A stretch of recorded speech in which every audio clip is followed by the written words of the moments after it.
better? Or do you feel the same? Will it make it easier on you now? You got someone to blame. You said one love, one life, when it's one need in the night.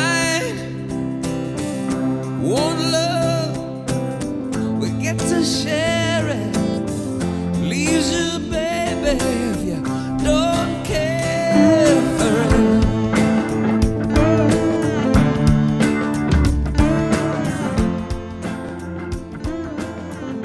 안녕하십니까. 김낙곤의 시사본색입니다. 김낙곤의 시사본색에서는 이번 주 올 한 해를 마무리하는 특집으로 준비했습니다. 시청자 여러분께서는 2018년 올 한 해 가장 기억에 남는 뉴스, 인상적인 뉴스 어떤 거 떠올리십니까? 김낙곤의 시사본색에서는 올 한 해 지역민들에게 희망을 준 이슈, 기분 좋은 뉴스로 한반도 평화시대를 꼽았습니다. 이 자리에 남북평화의 전도사 박지원 의원님 나오셨습니다. 안녕하십니까? 안녕하세요.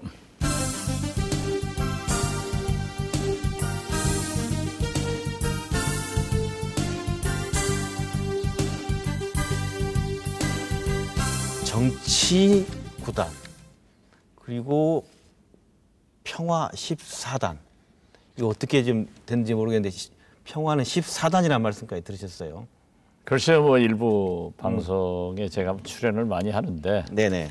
그렇게들 붙여주니까 네. 저 개인적으로는 영광이지만은 실제로는 뭐 네. 그렇지 못하다는 걸 자백드립니다. 네네. 그 올 초로 한번 거슬러 돌아가면 그런 생각이 납니다. 불과 1년 전에 뭐 장거리 미사일을 북한 쏘고 그래서 남북 관계의 그 긴장 관계와 어떤 위기에 대한 상황은 엄청나지 않습니까? 그렇죠. 이게 급격하게 평화 모드로 진전된 배경 어떤 거라고 보십니까? 김정은 위원장이 1년 전 신년사를 통해서 상당히 그 희망적인 메시지를 내놓은 것부터 잘 풀려갔다. 저는 그렇게 진단합니다. 네, 신년사 말씀하시니까 저도 사실상 김정은 위원장의 육성을 처음 들은 게 올 초 신년사였던 것 같아요. 예. 그때 그 메시지 보시고 박 의원님께서는 다시 한번 그 떠올려 보신다면 어떤 점에서 인상 깊었고 좀 변화의 조짐을 느끼셨던가요? 신년사 발표 내용을 보고 굉장히 연설을 잘하는구나 네. 하는 그런 것도 느꼈지만은 그 내용이 네네. 평화를 지향해서 또 핵을 직접적 표현은 하지 않았지만은 포기를 해서 경제 발전의 길로 간다 하는 내용을 보고 이게 이제 무언가가 풀려나가겠구나. 어떻게 됐든 그 희망을 던졌고 특히 평창 동계올림픽에 대해서 긍정적 평가를 그렇죠. 함으로써 그 기틀을 김정은 위원장이 만드는데 크게 기여를 했다. 기여를 하고 있구나. 그렇게 느꼈습니다. 그 김정은 위원장의 신년사 이후에 문재인 대통령이 그렇게 속도감 있고 성격이 빠른 분인지 몰랐는데 곧바로 준비하고 평창으로 이어진 데 굉장히 속도감을 높였던 기억이 떠오르거든요. 그렇지 않았습니까? 아, 그렇죠. 그런데 그건 사실 폼페이오 CIA 국장, 우리나라의 서훈 국정원장, 네네. 미국의 김영철 통전부장 겸 네. 부위원장, 이 세 정보 라인의 책임자들이 또는 실무자들이 네. 부단하게 접촉한 그 결과물이었습니다. 물밑 접촉이 있었다는 그렇죠. 말씀이시죠? 네. 거기에다가 가장 노무현, 김대중 정부하고 다른 것이 제가 2000년 6.15 남북 정상회담 특사를 했습니다만 그러셨죠. 네. 김대중 대통령만 하더라도 야당 총재 때, 대통령 후보 때, 대통령 취임사에서 또 취임해서 후에도 계속 남북 정상회담을 제안했지만은 그렇죠. 심지어 북한에서는 김대중 대통령마저도 믿지 못한 거예요, 처음에. 그래서 시험을 계속하다가 집권 2년 반 정도 됐을 때 2000년 6.15 남북 정상회담이 이제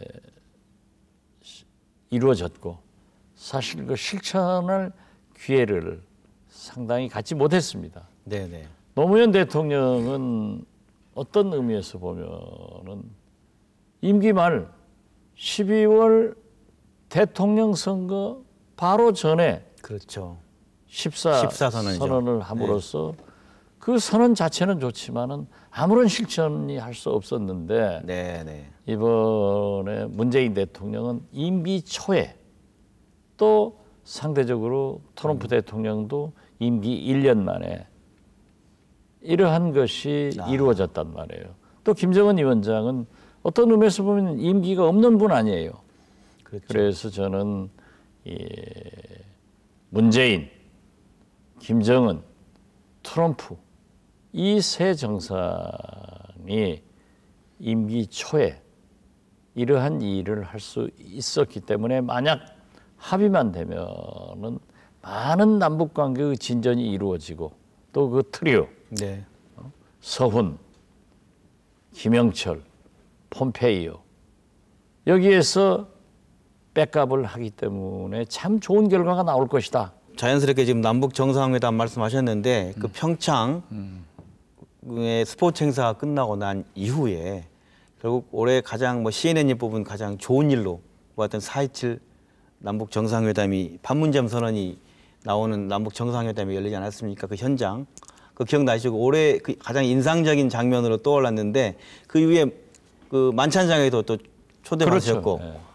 그걸 떠올리시면 어떤 생각이 나십니까? 김대중 6.15 네. 노무현 14 선언 이후 이명박 박근혜 잃어버린 남북관계 10년을 네. 우리는 갈등 속에서 전쟁의 위협 속에서 북한은 미사일을 핵을 계속 실험하면서 지내왔습니다. 네네.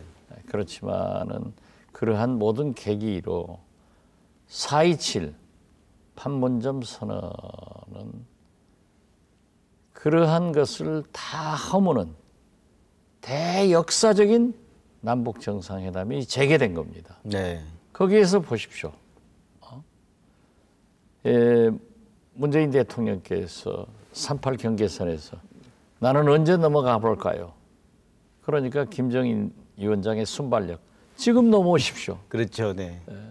문재인 대통령이 월북했다가 두 정상이 손잡고 동반 탈북을 해요. 예. 그런 모습이 네네. 얼마나 감동적이었는가 하는 걸 생각하고 이것이 이어져서 최초로 6.12 싱가포르 김정은 트럼프 북미 정상회담은 21세기의 대사변입니다. 그래서 아무래도 금년은 네. 4.27 남북 정상회담은 잃어버린 남북관계 10년을 복원하는 역사적 의미가 있고 네네. 또 문재인 대통령의 중재 노력으로 이루어진 6.12 싱가포르 북미 회담은 21세기의 대사변이다. 저는 그렇게 감동적인 금년 한 해를 보내고 있어서 역시 내년에도 희망이 있다. 저는 그렇게 낙관합니다. 지금 현재 남아있는 게 뭐랄까요? 3차 남북 정상회담. 근데 우선 9월 그 회담에 가서 느낀 것은 평양 가셔서 네네. 평양에 가서 느낀 것은 네. 제가 평소에도 얘기했습니다만은 북한은 네. 살기 위해서 핵을 개발했는데 이제는 살기 위해서 폐기하겠다. 그리고 핵과 경제 병행 발전을 얘기하다가 이제 경제 발전으로 완전히 돌아갔습니다. 네. 그래서 만찬장에서 저하고 김정은 위원장하고 얘기를 하고 있는데 김영철 부위원장이 삼성 이재용 부회장을 데리고 오더라고요. 네. 데리고 와서 김정은 위원장에게 소개를 하니까 아 내가 잘한다. 아, 김정은 위원장이 예, 삼성 부회장, 이재용 부회장 하면서 얘기를 하는데 네. 사실 18년 전 2000년 6.15 남북 정상회담 때는 제가 부통령이었어요. 그런 말씀은 무슨 말씀이시죠? 그러니까 제가 특사를 했고 그 회담을 전부 실질적으로 조율을 해서 하기 네네. 때문에 네. 또 제가 좀 셌지 않습니까? 그렇죠. 네. 그래서 제가 부통령 역할을 했는데 이번에 가서 보니까 네네. 저하고 그렇게 얘기를 하다가 이재용 삼성 부회장이 오니까 저는 쳐다보지도 않아요.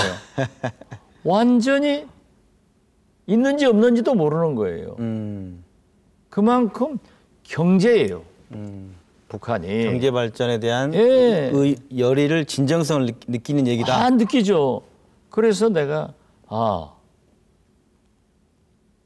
2000년도에는 박지원이 부통령이었는데 2018년도 9월 남북 정상회담에서는 삼성 이재용 부회장이 부통령이구나 하고 저는 제자리로 돌아왔어요. 돌아가는지 안 돌아가는지도 모를 정도로 깊게 얘기를 하더라고요.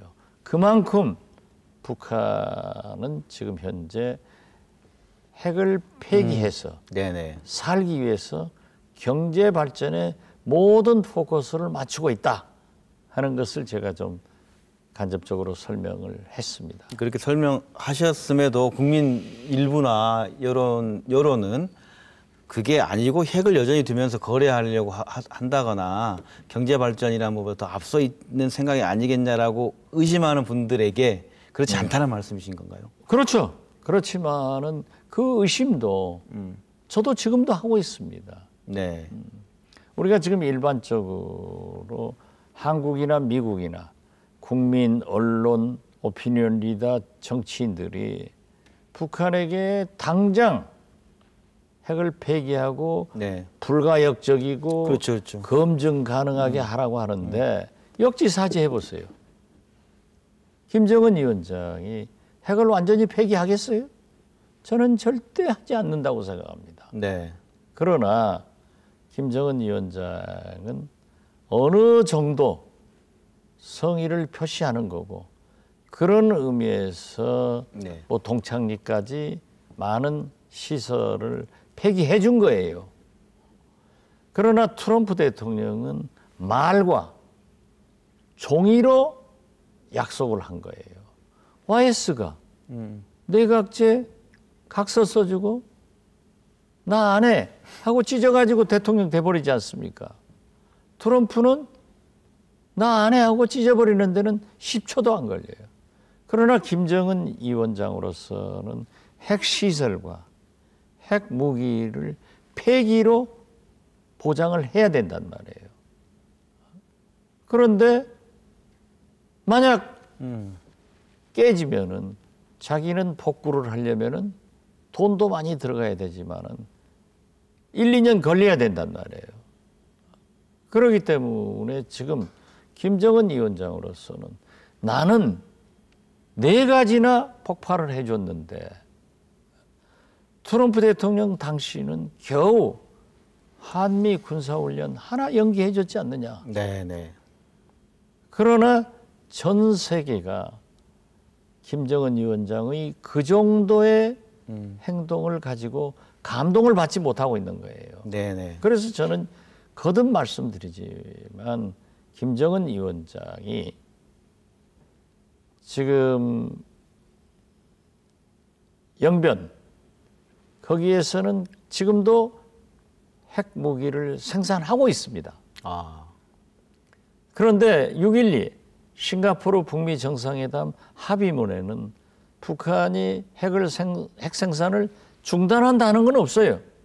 그렇기 때문에 생산하는 건 당연한 거예요. 그러나 김정은 위원장이 거기를 전문가를 초청해서 폭파하겠다 하는 것은 엄청난 제안입니다. 네. 이것은 미래의 핵을 없애겠다. 그리고 가장 미국에서 염려하는 것 중에 하나인 핵 확산, 즉 핵무기 수출, 기술 수출을 하지 않겠다는 보장이에요. 거기에 더 나아가서 미국 본토를 공격할 수 있는 대륙간 탄도미사일 ICBM은 네. 구구절부터 쇼잉하지 않고 또 미국의 VOA 방송에서는 미국에서 목소리, 예. ICBM 시설은 사라졌다. 보이지 않았다. 네. 이런 것은 굉장한 성의를 보여주고 있기 때문에 최소한 트럼프 대통령도 경제 제재 해제까지는 안 되더라도 완화의 모습은 보여줘야 되는데 요지부동 아니에요. 네. 그러니까 북한에서도 그런 얘기 합니다. 제가 이번에 어떻게 됐든 3번 북한을 다녀왔는데 네네. 금강산에 가서도 이태권 아태 부위원장하고 오후 오전 2번 만나서 얘기를 나눴는데요. 자기들도 자기 위대한 장군님이 인민을 설득할 수 있는 그러한 미국의 성의가 필요하지 않느냐. 우리는 5일 능라도 5일 체육관에서 15만 북한 인민들 앞에 문재인 대통령을 연설시켜서 소개했죠. 네. 핵을 폐기하겠다. 그래 그 김정인 위원장과 합의했다. 하니까 우레와 같은 함성과 박수로 공인을 했는데 네네. 그러면 우리가 지금 가져온 게 뭐냐? 받은 게 없다. 받은 게 없다. 네. 이런 것에 억울한 거예요. 네. 그렇지만은 저는 그렇게 설명했습니다. 자, G2 국가인 시진핑 중국 수석도 구구절에 평양 간다고 했다가 트럼프 대통령이 인상 써버리니까 아무 소리 못 갔다고 가지 않느냐. 이 미국이 슈퍼 강국이다. 그렇기 때문에 그래도 당신들이 더 성의를 표시해야 된다라고 하지만은 솔직히 북한을 설득할 수 있는 그런 방법이 없더라고요. 네. 그런데 이렇게 속도를 올 초부터 쭉 내다가 지금 지연되고 있는 이유를 지금 설명해 주신 것 같아요. 그래서 예, 그렇습니다. 첫 번째 이제 바로 보여줄 게 3차 남북 정상회담이죠. 김정은 위원장의 서울 답방. 예. 이게 지금 원래 예언 잘하시니까 예측은 온다 이렇게 말씀하셨는데 안 왔어요. 어떻게 지금 이 상황을 보고 계십니까? 전망하시나요? 저는 네. 미국이 성의를 보이지 않았어요. 성의를 보이지 않은 게 네. 6.12 싱가포르 정상회담에서 제가 알고 있기로는 김정은 위원장이 북한 핵에 대해서 해박하게 설명을 했대요. 그 설명을 듣고 네. 거기에 매료됐다는 거예요. 트럼프가 김정은의 트럼프가. 설명을 듣고 네. 네. 그러면서 네. 경제 제재에 대한 어느 정도의 무슨 말씀이 있었던 것 같아요. 뭔가 힌트를 주고 혜택에 대한 네. 네. 그렇지만은 그 싱가포르 6.12 합의문 4개 사항에 경제 제재 말은 들어가지 않았어요. 그렇지만 김정은 위원장은 그걸 간곡히 바랬는데 폼페이오 국무장관의 3차 평양 방문 때 제재를 좀 풀어줘야 될 것 아니냐. 대북 제재를 좀 풀어야 될 거 그렇죠. 아니냐. 네네. 그러니까 폼페이오 대통령은 폼페이오 폼페이오. 국무장관은 핵 리스트 내고 먼저 폐기해야 우리 제재 완화한다. 이렇게 하니까 김정일 위원장이 안 만나줬다. 죄송합니다. 네네. 김정은 위원장이 안 만나줬단 말이에요. 그렇죠. 그때 못 만나고 돌아갔죠. 못 만나고 돌아가니까 거기서 깨졌는데 이걸 또 문재인 대통령이 잘 중재해가지고 폼페이오 장관의 4차 방북. 평양 방문이 이루어졌고 김정은 위원장과 면담도 했지만은 그건 이제 2차 북미 정상회담에 옮겨놨단 말이에요. 그리고 이번에는 김영철 부위원장이 미국을 가기로 했는데 미국이 초청은 해놓고 올 수 없는 날만 딱 정해놓는단 말이에요. 그 무슨 말씀이시죠? 올 수 없는 11월 8일, 네. 12월 8일이든가 28일 날 와라. 오는데 그 점심 먹고 하루에 끝날 일이 아니거든요. 또 김영철 부위원장은 트럼프 대통령을 만나야 되는데 그날 회담하고 그 다음 날 트럼프 대통령은 승전 기념일 구라파 가버리잖아요. 네네네. 그러니까 갈 수가 없었죠. 또 이번에도 27일, 28일 와라. 11월. 그랬는데 27일 도착해가지고 28일 폼페이오 만나고 29일 날은 트럼프, 폼페이오 두 분 다 G20 아르헨티나로 가니까 이 가서 또 트럼프 대통령을 만날 수 없어요. 그러니까 못 간 거예요. 네네. 그래서 나는 이 답방 문제가 여기서 꼬였다. 아, 그때부터 꼬인 게 지금 그렇죠. 됐다. 아, 네. 네, 그래서 저는 연내 답방은 불가능하다. 그렇지만은 네. 그러함에도 불구하고 지금 김정은 위원장이 연내 답방을 준비는 다 돼 있어요. 해서 한국에 와가지고 그건 또 역사적인 일 아니에요. 북한의 국무위원장이 서울에 왔다. 네. 이것도 21세기 최고의 뉴스감이 돼요. 네. 그리고 와서 나는 약속을 지켰다. 트럼프 대통령 당신도 약속 지켜라. 이런 메시지도 전달되지만은 우리 국민 전 세계를 향해서 나는 반드시 비핵화를 하겠다 네네. 하는 선언적 의미가 있기 때문에 답방을 하는 거고 그렇게 답방을 하게 되면은 미국은 여론 정치 아니에요. 지금 트럼프가 미국에서 여론상 그렇게 좋지 않습니다. 당장에 안 됐다고 해서.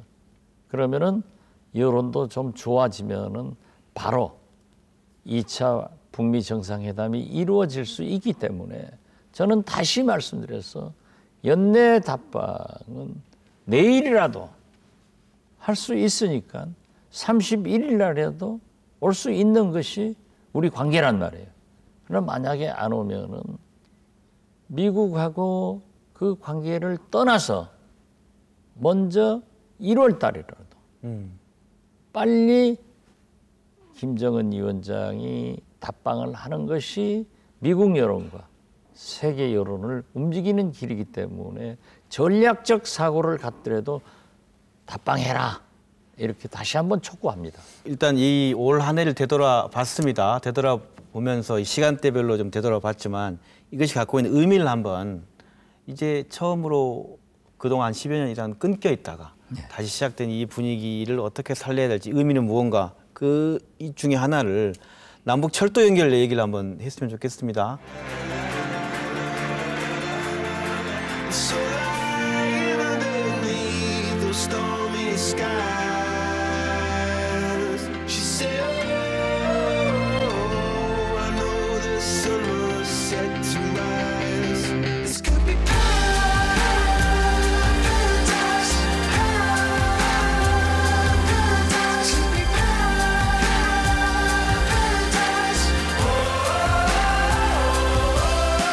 착수식이라 그랬죠. 착수식이 열렸습니다. 이것은 우리가 어떤 의미로 받아들여야 할까요? 우선 남북 간의 관계는 좋습니다. 네. 그러나 남북 간에 100가지를 합의해도 북미 간에 어깃장이 나면 하나도 실천할 수 없는 게 지금 현재의 남북미 외교 관계입니다. 네네네. 그렇죠. 그렇기 때문에 때로는 저는 교착 상태에 있을 때는 문재인 대통령이 한 발 앞서 있어야 되지만은 네네. 이끌어야 되지만은 북미 관계가 좋을 때는 한 발 뒤에 서서 손흥민 선수처럼 어시스턴트를 잘하는 것이 문재인 역할이다. 이렇게 얘기를 하는데요. 지금은 교착 상태입니다. 그렇죠. 그러면서도 미국은 어떠한 경우에도 남북 경제 협력에 대해서는 절대 반대를 하고 있습니다. 미국이 반대하고 예. 있습니까? 그러나 네. 최근에 미국이 인도적 지원은 가능할 수 있게끔 유엔 안보리에서도 의결을 했고 비건 특별대표도 방한을 해서 네네. 인도적 또는 미국 시민의 북한 방문의 인도적 목적 여행이라면은 제재를 풀겠다. 대북 제재 예외 상황들 말씀하시는 그렇죠. 거죠? 네. 이것은 이미 안보리에서 일정 부분 풀었기 때문에 이걸 재확인하는 거예요. 네네. 그러면서 지금 막힌 북미 관계를 뚫기 위한 하나의 제스처라고 생각하는데 북한이 거기에 절대 만족하지 않을 겁니다. 그렇지만은 북한도 좋은 방향으로 나가면은 어떻게 처음부터 큰 떡을 다 먹어요? 시작하는 거지. 그러는데 지금 철도만 네. 하더라도 철도 연결요. 네. 착공식을 못하게 했습니다. 그 착공이 아닌 착수 차이가 뭡니까? 그러니까 하겠다 하는 것만 하는 거지 공사가 시작되는 게 착공 아니에요. 이건 아닙니다. 네. 그렇지만 저는 모든 것을 남북 북미 간에는 긍정적인 면, 구동존의하는 거예요. 할 수 있는 것은 하고 할 수 없는 것은 뒤로 빼놓는 거예요. 선의후난. 쉬운 것은 하고 어려운 것은 뒤로 빼놓는 게 선이후난. 예. 아, 네. 그런 게 정책인데 네네. 지금 보십시오. 만약에 북한이 네. 전쟁을 원한다고 하면은 동해안 800km의 철도를 조사하게 하겠습니까? 동해선 말씀하시죠? 그렇죠. 네. 동해안에는 국을 보세요. 북한에 엄청난 군사기지가 다 있습니다. 거기에 철도를 조사해라 하는 것은 우리가 철도만 봐왔겠습니까? 제가 볼 때는 네. 뭐 큰일 날 소리인지 모르겠습니다만 이미 촬영 다 해왔을 겁니다. 아, 그쪽 조사하면서. 네. 네네. 그렇기 때문에 북한도 그러한 것은 미국에 우리 절대 전쟁을 하지 않고 평화를 지키겠다. 그러니까 우리 철도가 이렇게 노후화되고 사용할 수 없기 때문에 우리가 시베리아 거쳐서 런던 파리까지 갈 수 있는 평화의 철도를 DJ가 말한 철의 실크로드를 하자 하는 의지예요. 그래서 저는 미국이 사실 철도 같은 것만 하더라도 미국도 내는 건 아니에요. 그러니까 김정은 위원장이 그러한 성의를 보이고 했으면은 금강산, 개성공단 같은 것은 재개해서 미국은 자기 돈 내는 게 아니에요. 우리 돈이에요. 그리고 북한 사람들 말 맞다나 그게 무슨 첨단 과학 기계가 필요한 게 아니거든요. 전부 고물, 뭐 신발, 섬유, 옷 이런 거기 때문에 좀 성의를 표시해주고 나는 철도 이런 것도 착공을 해서 함께 할 수 있도록 좀 미국이 성의를 표시해 줘야 되는데 착수밖에 안 되니까 그것도 좀 유감스럽습니다. 사실. 그러니까 이번에 다녀온 조사단 얘기가 지금까지 우리가 이제 압록강, 신의주, 단동 쪽에 경의선 얘기를 많이 해왔는데 두만강으로 이어지는 동해선은 러시아로 이어지고 지금까지 원시적으로 개발이 안 된 곳이었기 때문에 두만강 지점에 다다를 때 아주 감동이 물리처럼 왔다 이렇게 조사단 얘기했거든요. 김정은 위원장도 서해안 쪽은 비교적 돼 있지만은 동해안 이번에 보면 그렇잖아요. 뭐 동굴도 안 되고 뭐 다 어렵다. 시속 뭐 20km, 30km 안 나온다. 그것도 안 나올 거예요. 네네. 그쪽은. 그러니까 그쪽으로 해서 시베리아를 거쳐서 프라파로 갈 수 있는 원대한 꿈을 가지고 했겠죠. 이게 되면 얼마나 좋겠어요. 목포에서 출발한 기차가 네. 부산에서 출발한 기차가 런던 파리까지 이어지면은 물류 비용만 하더라도 네. 기간과 비용이 한 30% 싸지는 겁니다. 그렇게 많이 싸집니까? 네. 네. 그렇기 때문에 그건 반드시 해야 되고 또 특히 우리 호남으로서는 국도 1호선 철도가 목포에서 출발하지 않습니까? 그리고 부산에서 출발하고 그렇기 때문에 이러한 일은 반드시 해야 되는데 이게 북미 관계가 풀리지 않으면은 하나도 실천되지 않기 때문에 안타까울 뿐입니다. 네. 현재 착수식만 했다. 그 의미가 안타깝다라고 말씀하셨는데 미래 서로 잘 된다고 하면 어떤 과정을 밟아서 이 문제가 내년도에는 활성화될 수 있을 거로 보십니까? 그러니까 지금 현재 북미 관계가 완전히 합의되지 않기 때문에 우리가 손 놓고 있어서는 안 돼요. 지금 문재인 대통령이 추진하는 것처럼 네네. 완전히 조사해서 연구해서 대비는 하고 있어야 된다 이거죠. 그래서 북미 간에 합의가 되면은 우리는 바로 공사가 들어갈 수 있어야 된다. 그래서 저는 제가 2000년 6.15 후 2달 있다가 8.15 때 우리 언론사 사장 48분과 그때 광주 MBC 사장님도 가셨습니다. 갔을 때 김정일 위원장이 대일 청구권 자금을 우리가 100억 달러를 현금으로 받게 된다. 근데 지금은 이제 세월도 지나고 인플레이션에 대해서 이번에 가서 물어보니까 200억 달러 얘기를 하더라고요. 네. 받게 되면은 북한이 제일 염려되는 게 식량 문제 아니에요. 그렇죠. 그러니까 농업 구조 개선을 하고 철도, 항만, 통신 사업을 북한의 노동력과 대한민국의 기술력을 합쳐서 공동 사업을 하자, 개발을 하자 이런 얘기를 하는 거예요. 그래서 어떤 의미에서 보면은 통일이 아니고 남북 관계만 개선되더라도 우리의 경제는 북한에 있습니다. 우리의 일자리는 북한에 있습니다. 우리의 인구 문제의 해결은 북한에 있는 거예요. 또 북한은 지금 7천조 내지 1경 광물 지하 자원이 히토류 등 세계적인 희귀 광산물이 북한에 제일 많은 거예요. 네. 이걸 우리가 들어가서 철도 시설이 되면은 개발을 하면은 채굴을 하면은 재련을 해서 팔면은 얼마나 되겠느냐.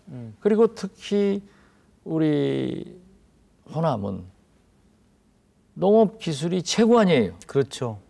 그렇기 때문에 식량 생산 관련되죠. 이 농업 기술을 가지고 있는 우리 농업인들, 농부들이 북한에 진출해서 농업 구조 개선을 하면서 농업 기술을 북한에 이전을 할 때 북한은 식량 문제가 해결되고 우리는 굉장한 경제 발전을 할 수 있기 때문에 저는 남북 관계가 좋아지는 그때를 대비해서 철도 또 이 광주의 첨단 과학 제품 아울러서 전라남도나 전라북도는 농산물의 재배 기술 이러한 것들을 연구해서 북한에 진출하면은 우리 광주 전남북도 호남도 그 미래를 북한에서 찾을 수 있다. 저는 그렇게 봅니다. 네. 그런 점에서 봤을 때 아까 철도 말씀하시니까 참 모르겠어요. 경북 영남제가 빨라요. 보면 지난 11월에 한러 지방협력 포럼 해가지고 포항과 연해주 동해선이 연결됐을 경우에 다가올 북방 경제도시 경북 이걸 내세우면서 재빠르게 러시아 쪽 사람들 불러서 다가올 미래를 준비를 하더라고요. 박 의원님께서 보시기에 우리 지역 예, 우리는 좀 아까 좀 말씀하셨지만 약간 좀 먼 얘기로 바라보는 느낌, 실감이 안 하고 실제 집행되는 정책이라든가 지방 정부의 준비도 그 피부에 와닿지 않거든요.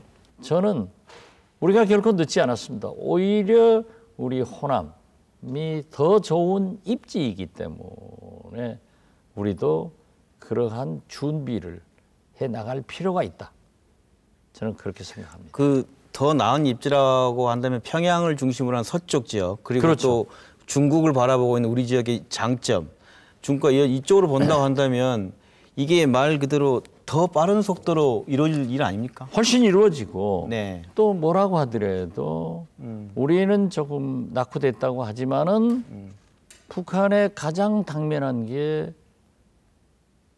농업 구조 개선이에요. 식량 문제 해결이기 때문에 오히려 네. 우리 전라남도나 전라북도가 더 빨리 우선순위를 거기에 일본을 두더라니까요. 그러니까 더 빨리 잘할 수 있다.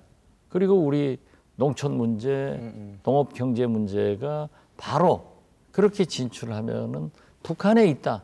저는 그렇게 봅니다. 또 철도와 항만이 같이 연결되어 있는 구조이기 때문에 그렇죠. 목포항, 여수항, 광양항 그리고 어떤 중국으로 이어지는 이쪽의 물류 쪽으로도 가능성이 있지 않습니까? 다 이쪽이에요. 네. 북한도 서해안 쪽이에요. 우리 쪽으로 딱 연결되는 거.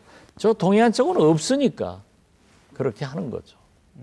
그렇다면 우리한테 당장 닥칠 미래니까 내년도 2019년 이 문제에 대한 우리 지방정부 차원의 고민이 좀 필요하겠습니다. 어떻습니까? 그래서 저는 그렇게 앞서가지 말고 네.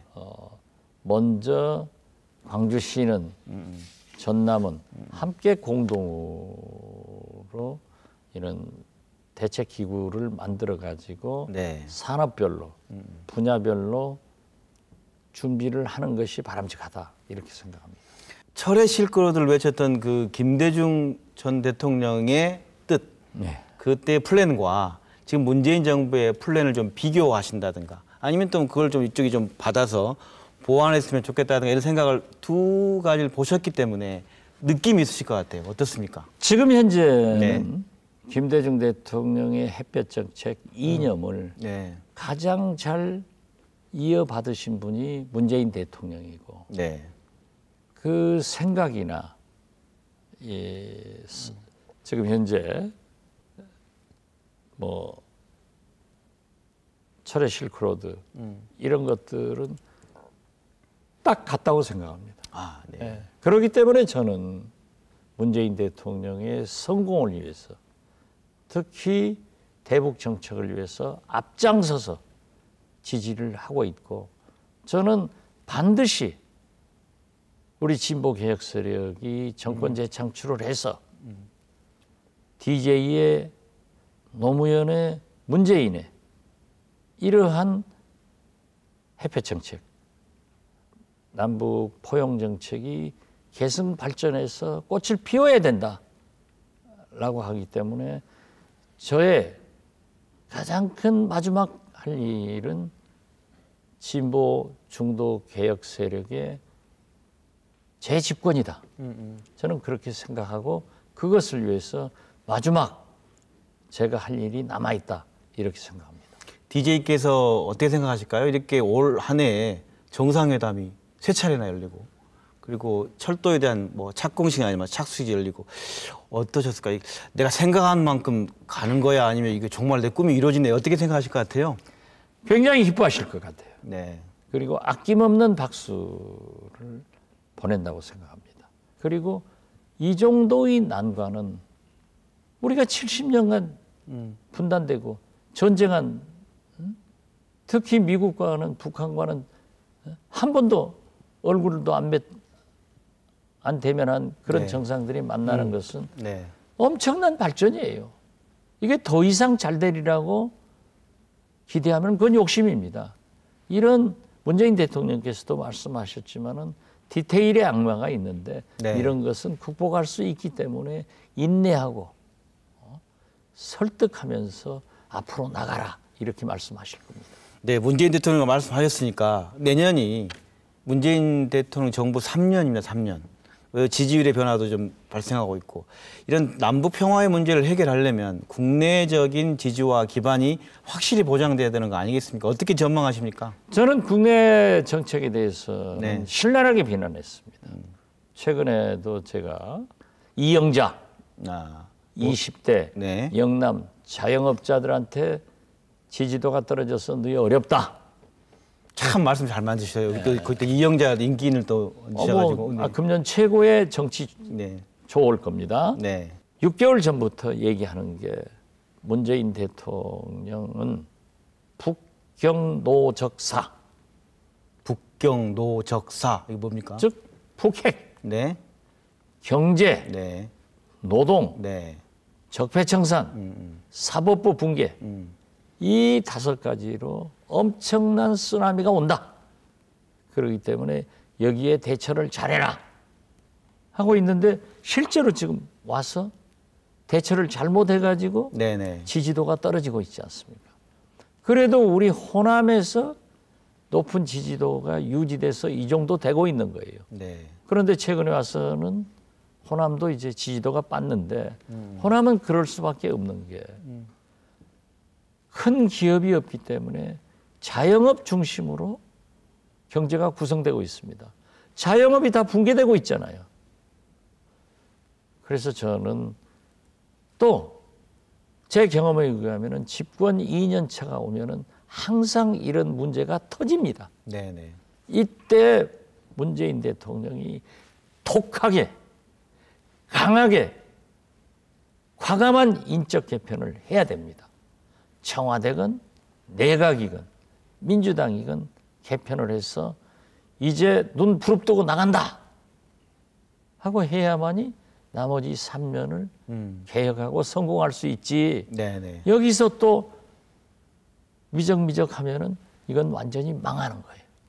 만약에 문재인 대통령이 성공하지 못하면은 보수, 박근혜가 또 집권하고 촛불 나서 문재인이 또 대통령 되고 또 박근혜가 되고 문재인 되고 이랬다가는 개혁이 민주주의가 남북관계가 그렇죠. 서민관계가 깨졌다가 또 살렸다가 또 깨지고 이런 불행이 있기 때문에 저는 반드시 이 시대 최고의 개혁은 문재인 대통령이 성공해서 진보 중도 개혁 세력이 집권을 해야만이 우리 호남이 살 수 있다 하는 것을 저는 말씀드립니다. 네. 이 광주는 다시 한번 민주주의 성지이기도 하지만은 국가 장래를 위해서 판단을 잘하는 그러한 존경하는 시민들이기 때문에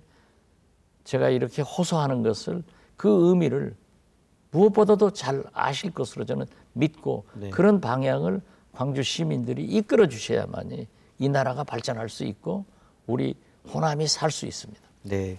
남북 평화 얘기를 하다가 국내 정치 내년 전망을 했습니다만 이것 또한 국내 정치와 그리고 남북 평화 문제가 별개의 문제가 아니라 아주 밀접한 함수 관계이기 때문에 완전히 동일체입니다. 아니 이명박 박근혜 잃어버린 남북관계 10년 아니었어요. 네. 문재인 들어서니까 정상회담 하잖아요. 네. 북미 정상회담 하잖아요. 이게 다른 거예요. 올 한 해 되돌아본다면 간략하게 2019년 이 평화 체제 내년 전망 간략하게 말씀하신다면 어떻게 전망하십니까? 저는 비핵화는 당장에는 안 됩니다. 예. 그렇지만은 트럼프 대통령이 대통령 재선되려면은 또 내년부터는 본격적으로 미국 대통령 선거 운동이 시작되는데 네.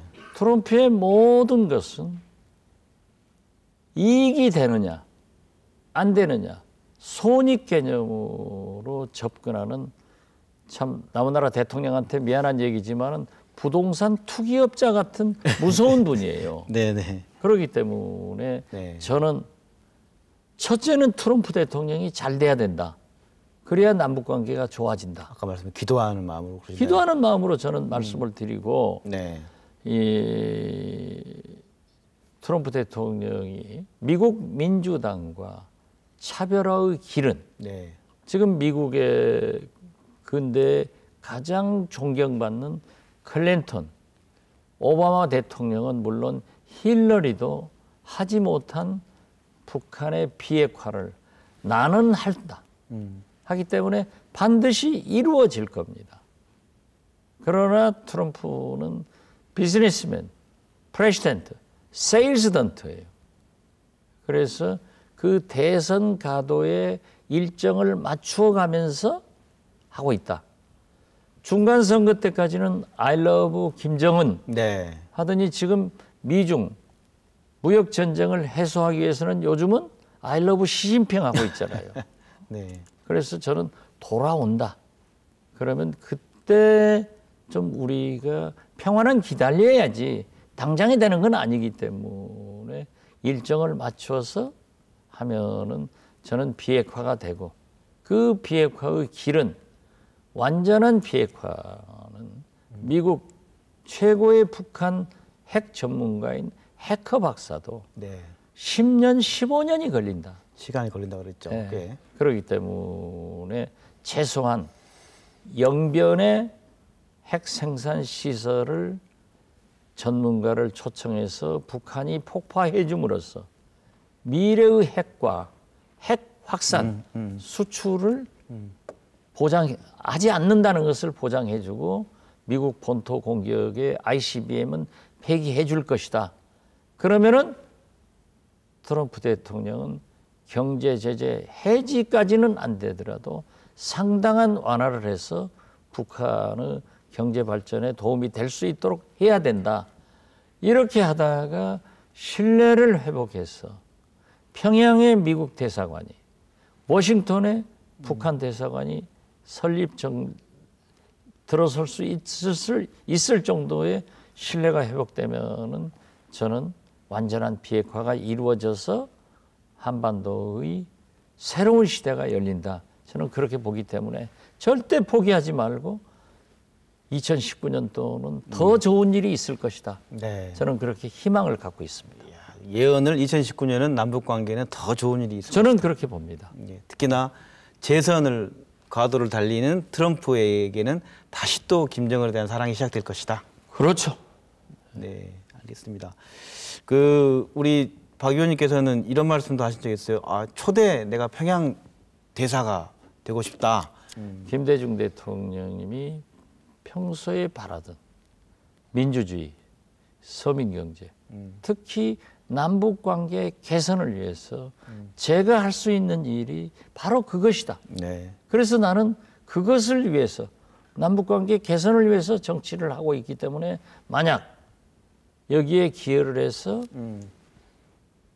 남북관계가 개선되고 외교관계가 이루어진다고 하면은 북한의 인맥과 내 경험을 살려서 제가 초대 평양대사를 한번 하고 싶다 하는 것이 제 꿈이고 제가 정치하는 목표입니다. 평양대사 가면은 우리 김낙곤 국장 초청해서 김정은 위원장 맨 먼저 인터뷰하게 할게요.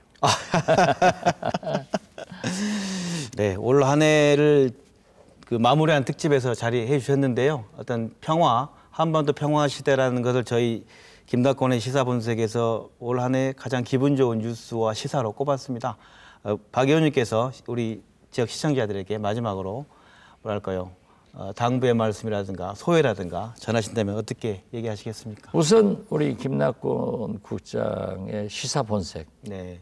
진짜 이름을 잘 정했다. 이 본색이 드러난 거예요. 네. 광주니까. 금년을 정리하면서 이런 한반도 평화, 이런 본색을 얘기할 수 있는데 네. 우리는 이 본색 정신을, 광주 시민 정신을 살려서 본색대로 내년에는 더 성공하자. 이렇게 말씀드립니다. 네, 고맙습니다. 2018년 한반도는 평화를 향해 숨가쁜 일정과 시간을 보내온 것 같습니다. 우리 지역민들도 평화의 수레바퀴가 멈추지 않길 바라는 마음이 간절한 것 같습니다. 2019년 내년은 남북 평화가 동북아 평화의 시대로 이어지는 중요한 길목이 될 것으로 전망됩니다. 그 평화의 시대가 이제 정치와 언론의 수사를 넘어서 서민들의 삶과 고통받는 청년들의 절규에도 답하는 희망의 시대로 이어지기를 간절히 기대해 봅니다. 김낙곤의 시사본색 여기서 마칩니다. 박지원 의원님 그리고 시청해주신 여러분 고맙습니다. 감사합니다. Your sound